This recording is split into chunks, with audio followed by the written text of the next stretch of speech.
ये कोई जादू नहीं है, ये मन की साधना है। जो अपने मन को एकाग्र कर लेता है वो दूसरों के हृदय के विचारों को जान लेता है। जो जो तुम्हारी मुट्ठी में आ जाए वो सोच लो, कल्पना करो, और उस कल्पना को मैं अपनी योग विद्या से, विज्ञान से सिद्ध करके तुम्हें दिखाता हूँ। ये अगस्त मुनि का लिखा हुआ एक प्राचीन ग्रंथ है। तुम संस्कृत जानते हो, हिंदी भी जानते हो। इसका अंग्रेजी में अनुवाद कर दो जिससे यहाँ के लोग इसको समझ सकें, पढ़ सकें। वो फिर वहां गया भारतीय और देखा वहां ना कोई मठ है, ना कोई साधु है, ना कोई किताबें, कुछ नहीं। अपने सिर को पकड़ के वहीं बैठ गया। 1 साल तक मैं इस मठ में आता रहा, अगस्त मुनि के ग्रंथ का अनुवाद करता रहा। और आज वो तो ये अच्छा है कि मेरे मोबाइल में उस प्राचीन पुस्तक के भी एक पन्ने का फोटो है। और हमारे भारतवर्ष में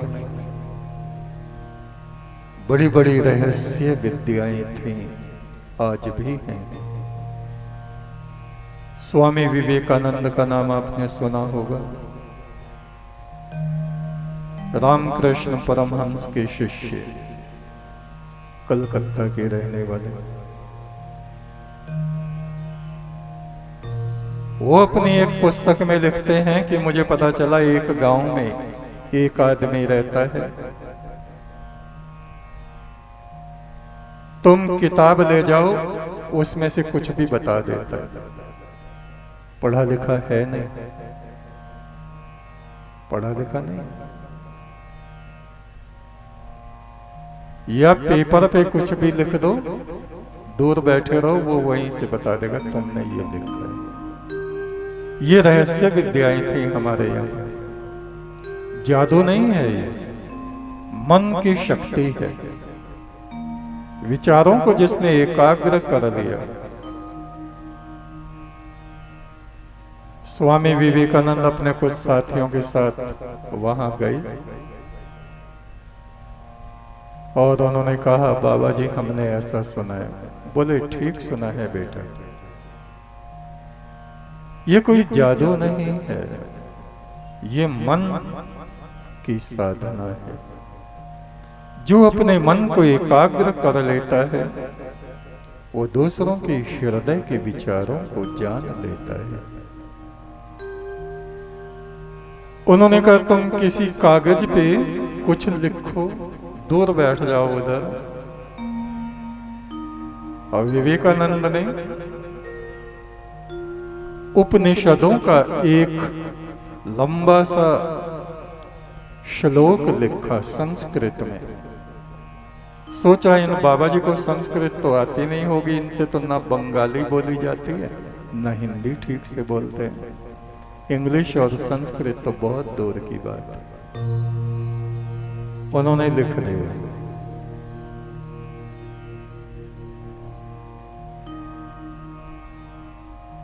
कहा बाबा जी मैंने लिख लिया है। बोले देखो तुमने जो लिखा है मैं उसे बोल के बताता हूं, पढ़ लो वो ही है या कुछ और। तो उन्होंने वो श्लोक पढ़ा। एको वशी सर्वभूतांतरात्मा एकम रूपम बहुधा यह करोति तमात्मस्थम ये अनुपश्यन्ति धीरा इस्तेषाम शाश्वत शांति। इस तरह से वो श्लोक था उपनिषद का। वो सभी पढ़े लिखे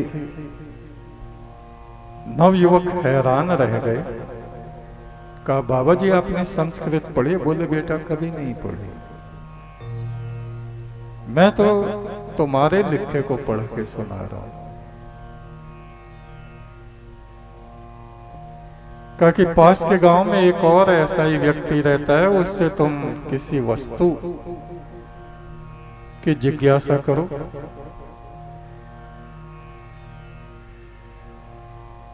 बल्कि वाराणसी में विशुद्धानंद नाम के एक सिद्ध पुरुष थे।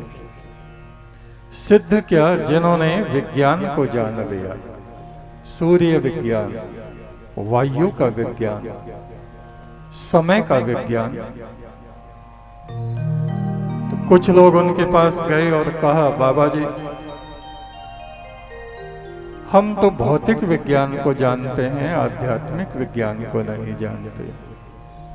उन्होंने कहा, देखो अपने मन में सोच लो, जो तुम्हारी मुट्ठी में आ जाए, मुट्ठी बंद कर लो, जो जो तुम्हारी मुट्ठी में आ जाए वो सोच लो, कल्पना करो, और उस कल्पना को मैं अपनी योग विद्या से, विज्ञान से सिद्ध करके तुम्हें दिखाता हूं। एक ने सोचा, मेरे मुट्ठी में सोने की अंगूठी आ जाए जिस पे विष्णु जी की तस्वीर हो और उस पर मेरा नाम लिखा हो। मुश्किल बात है। एक ने कल्पना की कि मेरे मुट्ठी में समुद्र से उठ के गीला जो शंख होता है, बहुत छोटा सा शंख, वो आ जाए और पानी से भरा हुआ। असंभव बातें उन्होंने सोची। ऐसे ही किसी ने कुछ, किसी ने कुछ। मेरी मुट्ठी में जंगल का जंगली बेर आ जाए जो बहुत ही मीठा हो। उन्होंने कहा, विशुद्धानंद जी ने सोच लिया। तुम लोगों ने बोला, जी हाँ, कि 1 मिनट के लिए आंख बंद करो। अब मैं तुम्हारी कल्पना में प्राण का संचार करता हूं। 1 मिनट बाद उन्होंने कहा, अपनी अपनी मुट्ठियां खोलो और देखो। बिल्कुल वो ही जो उन्होंने सोचा था। तो ये जादू नहीं है, ये चमत्कार नहीं है, ये विज्ञान है, मन का विज्ञान, मन की शक्ति। एक मां का मन बेचैन होने लगता है विदेश में जब उसका बेटा बीमार होता है। कौन सा तंतु है, कौन सी किरणें हैं, और वो प्रार्थना करती है भगवान से और वो बच्चा ठीक हो जाता है। मन जब हमारा एकाग्र हो जाता है और बहुत ज्यादा शक्तिशाली हम अपनी तरंगें उधर भेजते हैं, तो वो प्रभावशाली हो जाती है। एक और भारतवर्ष का रहस्य आप सुने। लेबनान एक देश है, समुद्र है वहां पर, वहां एक यूनिवर्सिटी है। भारतवर्ष से एक ऐसे प्रोफेसर को उस यूनिवर्सिटी में बुलाया गया जो हिंदी, संस्कृत और इंग्लिश 3 भाषाएं जानते थे। और वो वहां पहुंचे पढ़ाने के लिए विद्यार्थियों को। प्रोफेसर थे और उन्होंने अपने जीवन की एक सत्य घटना लिखी। लेबनान में जब मैं यूनिवर्सिटी में जाता, एक ऐसा रास्ता बीच में पड़ता जहां थोड़ा सा जंगल था। लंबे लंबे बड़े पेड़ थे, ऐसा लगता था बहुत पुराना जंगल है। मेरे रास्ते से थोड़ा सा हटके था। मैं वहां गया और मैंने देखा एक भारतीय सन्यासियों का मठ है वहां। मुझे बड़ा अचरज हुआ, यहां पर भारत के सन्यासी कैसे आ गए। मैं जब पहुंचा और मैंने उन साधुओं को प्रणाम किया अपनी भाषा में, उनको बड़ी प्रसन्नता हुई। आओ बेटा, भारत से आए हो? मैंने कहा जी महाराज, आओ। जब तुम्हें फुर्सत हो रोज हमारे पास आया करो, हमें तुमसे एक काम है। कहा बताओ बाबा जी क्या काम है? देखो ये अगस्त मुनि का लिखा हुआ एक प्राचीन ग्रंथ है। तुम संस्कृत जानते हो, हिंदी भी जानते हो, इसका अंग्रेजी में अनुवाद कर दो जिससे यहाँ के लोग इसको समझ सकें, पढ़ सकें। बोले ठीक है। रोज वो जाता और एक पेज का वो अनुवाद कर देता। उसकी एक कॉपी अपने पास रखता, फोटो खींच लेता अपने मोबाइल में, और उस ओरिजिनल जो बुक थी, किताब थी अगस्त मुनि की, उसका भी उसने फोटो खींचा, उसका भी खींचता और अपना भी खींचता, जिस पन्ने पर वो लिखता। और लगभग 1 वर्ष उसको लगा। एक दिन में एक ही पेज का वो अनुवाद करता था, क्योंकि महात्माओं ने कहा हुआ था बेटा जल्दीबाजी मत करना, गड़बड़ ना हो जाए। हम लोगों से तो अंग्रेजी आती नहीं, संस्कृत आती है, हिंदी आती है। एक दिन वो लौटते हुए वहां गया और कहा बाबा जी परसों मेरी फ्लाइट है, कल मैं अंतिम दर्शन आपके करने आऊंगा और मैं फिर भारत चला जाऊंगा। उन्होंने कहा सुन बेटा, तूने बड़ी मेहनत की, सुन बैठ, जहां तेरा घर है ना उसके पीछे एक नीम का पेड़ है। बोले जी हाँ।